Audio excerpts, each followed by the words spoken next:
Fala galerinha do nono ano, eu sou o professor Vinícius de Alencar e vamos dar continuidade à nossa aula de redação. Hoje vamos falar sobre mito. O que é um mito? Que tipo de texto é esse? Não é? Então vamos lá.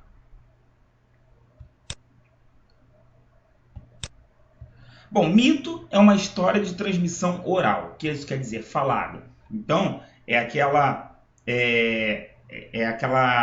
história que ela se faz entender de maneira falada, né? Isso depois vai ser escrito, mas a escrita é a reprodução daquilo que foi contado de maneira oral. Isso normalmente é passado de geração para geração, né? Durante muitos anos, e para aquele povo, para aquela época, né? E para aquele povo, né? E também para aquele lugar de onde o mito vem, enfim, aquilo se torna uma verdade absoluta, né? Porque é de uma época muito antiga, né? Os mitos gregos, principalmente, né? Eles vêm antes de Cristo. Então, são personagens que são deuses, semideuses, né? O que é um deus? O deus é aquele, dentro da mitologia, os deuses são aqueles que estão acima dos humanos e que regem toda a humanidade. Eles estão acima, são eles que sabem dos destinos, são eles que dominam, e os seres humanos precisam estar sempre fazendo as vontades dos deuses, né? O Deus não pode se desagradar das atitudes humanas. Então o humano está sempre tentando agradar aos deuses, e quando fere a vontade dos deuses, eles têm que pagar por isso de alguma forma, né? Nós temos os semideuses. Então, na mitologia, no mito, os semideuses são aqueles que são misturados. São misturas de deuses com humanos. Então, normalmente são filhos de um deus com uma mortal, por exemplo. E aí nós temos um semideus.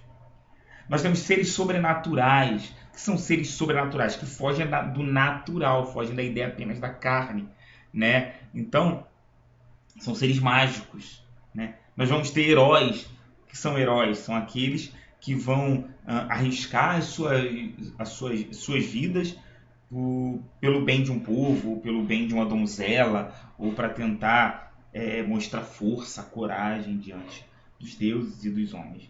Simbolicamente, fenômenos da natureza, né? Então vão aparecer nos mitos. É normal tentar explicar, assim como as lendas, né? Os fenômenos da natureza, da chuva, da neve, do vento, do trovão, do amanhecer, do anoitecer. Então, os fenômenos da natureza são apresentados de maneira fantasiosas, né? Hoje, fantasioso. É claro que na época em que não havia muito acesso à ciência, dependendo da região, se acreditava muito nas histórias contadas para defender os pontos de vista dos fenômenos da natureza.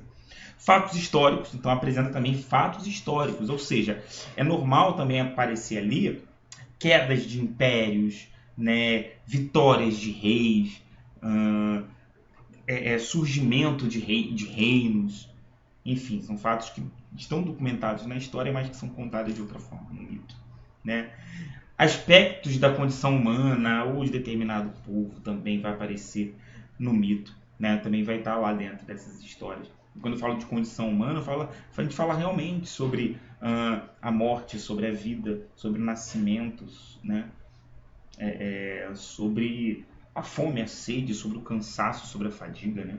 Sobre a coragem, coisas humanas, né? E também sobre um povo específico. Também é muito comum a gente ouvir falar sobre um povo específico, né? Então nós temos as mitologias egípcias, as romanas, as gregas, né? Os mitos nórdicos, enfim. O conjunto dessas histórias fantásticas de tradição oral eu vou chamar de mitologia. Então, nós temos muitas histórias. Então, a união delas todas é o que eu vou chamar de mitologia. A mitologia grega, e aí é o que vai nos interessar agora, é a grega, é o conjunto de histórias narradas por gregos antigos, séculos antes de Cristo. Calma aí, minha bateria está acabando, deixa eu só colocar aqui para a gente não perder nosso nosso filho, né? Então tá aí.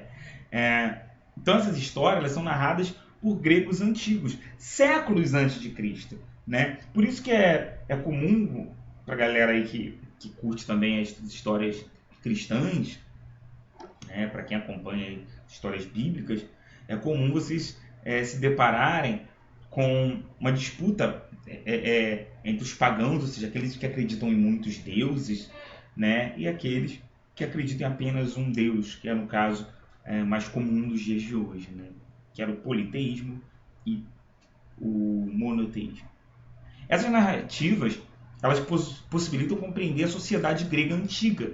Então dá para saber, se a gente for ver, não apenas de maneira fantasiosa, mas tem como a gente aprender como funcionava a sociedade da Grécia Antiga e o comportamento dessa sociedade, assim como seus rituais religiosos e culturais.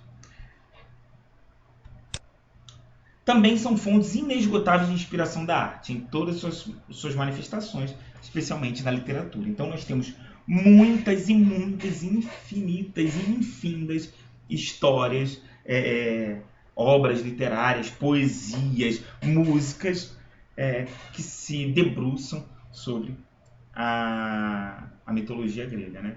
Há pouco tempo aí virou uma febre o tal do Percy Jackson e Ladrões de Raios, que mostrava a influência dos deuses gregos numa vida moderna, contemporânea, a nossa, né?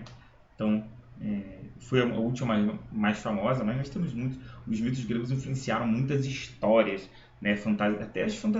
Até coisas que não citam os deuses gregos, mas que se a gente parar para ver, caramba lá, tem um monte de pessoas, cada um com poder, um poder de trovão, outro é do vento, outro tem sabedoria, outro inspira a guerra. Então essas coisas têm a ver com os deuses gregos, não é?